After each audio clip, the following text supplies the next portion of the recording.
Hi, I'm Joe DeLisi, and this is the Joe DeLisi Financial Advisor Podcast. Have you ever um, spoken to a friend or had somebody talk about somebody in a conversation and they say something along the lines of, oh, that person, he's super smart. She's super smart. Um, Guys, I get that all the time. A lot of times what it is parents talking about their adult children. Oh, they're super smart, super smart. And then they'll read me their resume, where they went, where they're going to school, where they went to school, what they studied, their grades, or whatever they're doing in life right now. Super smart. Um, that's great. I mean, that's wonderful.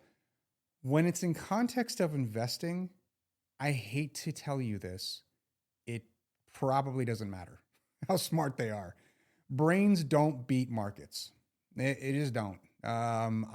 Today we're going to have a little bit of fun. I would submit, look, I'm a father of six. I have six kids. I will tell you flat out, some of them are super smart. Some of them may not be as smart. Not everybody's super smart. Not everyone's equally smart. But I'll tell you definitively, not one of my precious children is smarter than the collective of human intelligence, which is what markets basically are. Markets dictate the whims and desires and the movements of the entire world population. That's what markets do. And it seems kind of crazy when you think about it, but it's really what the butterfly effect is, or chaos theory. So the butterfly effect would say, a butterfly flapping its wings in Singapore will create a tsunami in Hawaii because one event leads to another, leads to another, leads to another. And it's just a compounding kind of an effect. That's chaos theory. That's the butterfly effect. And that's really a great example of how free capitalistic markets operate. Not your friend, your golf buddy, your brother-in-law, your children, no matter how wonderful and precious they are, none of them are smarter than the collective. I'll give you some examples, okay? So let's talk about people who have raw intellect far greater than mine, certainly, and probably far greater than anybody you know, in all likelihood, and how they were all humbled by the market. So here's some examples. Let's start with, this is my favorite one, unfortunately, Sir Isaac Newton and the South Sea bubble.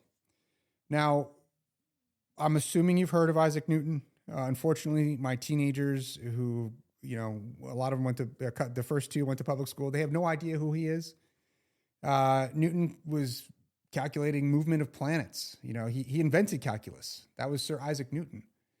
One of the greatest minds in history, hands down. But in 1720, he couldn't resist. He couldn't resist the South Sea Company.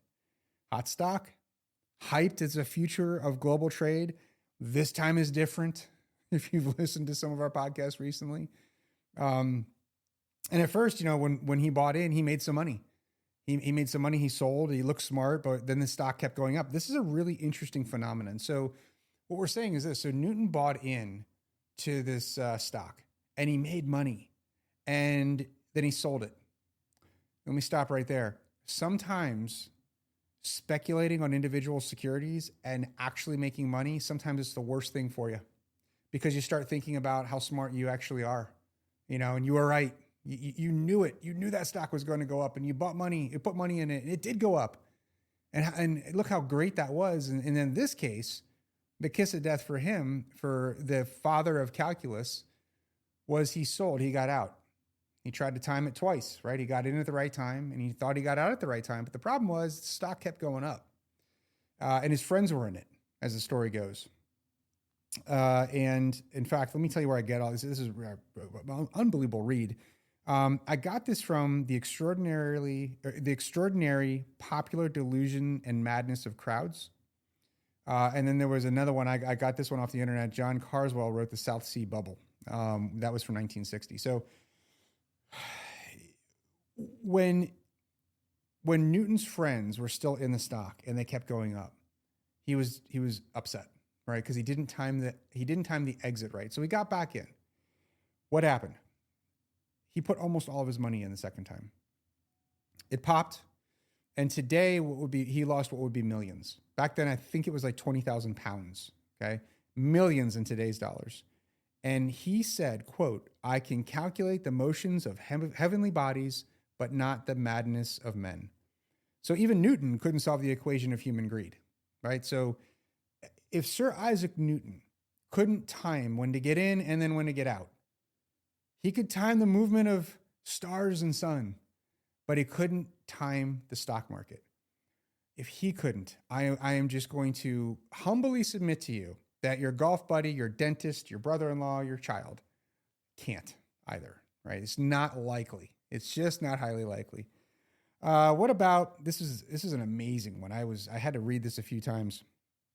What about John Maynard Keynes, economist? In fact, the father, some would say the father of modern economics. Entire governments still run his policy, their policy on his theories. And yet early in his career, he almost bankrupted himself. So he also, Mr. John, decided he could time markets. He was trading currencies, commodities, leveraged positions, think options. Okay, we talked about that in the last podcast. He got crushed back in the 1920s. And here's what's different. He actually learned. So our buddy Newton, the father of calculus, didn't learn. He went back and recreated his mistake. By the way, Sir Isaac Newton retired basically on a government pension for everything that he did. He really didn't have much at the end of it because of mistiming it. But this guy didn't do that. He learned. He went from speculating and gambling and basically became a value investor. He was just basically buying securities and holding them long term. We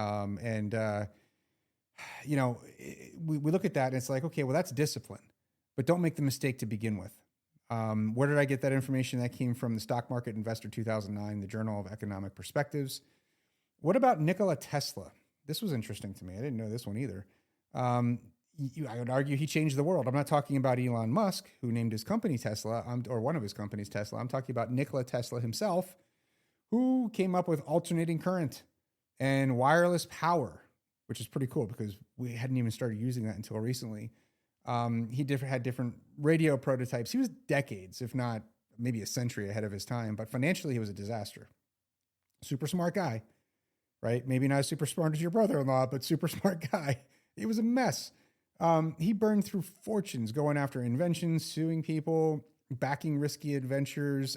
He had, tons of ideas, but he had no money. So he died alone and broke in New York. And I got that from Mark Seifer wrote Wizard, The Life and Times of Nikola Tesla. That was 1996. Bernard Carlson also wrote Tesla, Inventor of the Electrical Age. And they talk about that in there, about he died broke. A genius. All three of these men that we've talked about, genius. Now, this last one here, this one actually really hurts because we've got two Nobel Prize winning economists, Myron Scholes, Robert Merton. And they co-founded a hedge fund called Long-Term Capital Management. Some of you guys might remember this. This wasn't that long ago. These weren't just like smart guys. These weren't just super smart guys, as we've been joking about on this podcast. These were there's not a phrase for it. They were the smartest of the smart. They were pricing options, valuing bonds. All this stuff was supposed to minimize risk. And by the way, that's a lot what's been going on right now. I referenced this in another podcast, in that Wall Street's out there talking about downside risk, reducing downside risk with fancy products. That's what these guys were doing. And then 1998 hit. And Russia wound up defaulting on its debt. Models didn't account for it, and everything got crushed. All the correlations were messed up. Liquidity dried up. Actually, the Fed had to step in and bail them out. So even Nobel Prize winners can't model human panic. What's the point of all this? The point of all this is simply this. Every one of us knows someone that is probably smarter than us, right? I know people that are much smarter than me. It doesn't make them good stock market investors. In fact, it probably does the opposite. Because that hubris of knowing or thinking that oh, that's the next it thing, even if you're right, you got to get in and out at the right time. There's no benefit to it. Unless you're going to put every nickel of your fortune into that one thing, and maybe if it hits, you strike it rich. But most of you aren't doing that. You're looking to put 10,000 into something, a hot tip, a hot product. It's not worth it. If Nobel Prize winning economists, if the father of calculus can't do this, I'm going to submit to you, I certainly can't do it. You probably can't do it. Your kids probably can't do it. Your friends can't do it. And there's great news here. You don't even have to. We invest in scientifically proven long-term models. We rebalance those models, and we take the good market returns.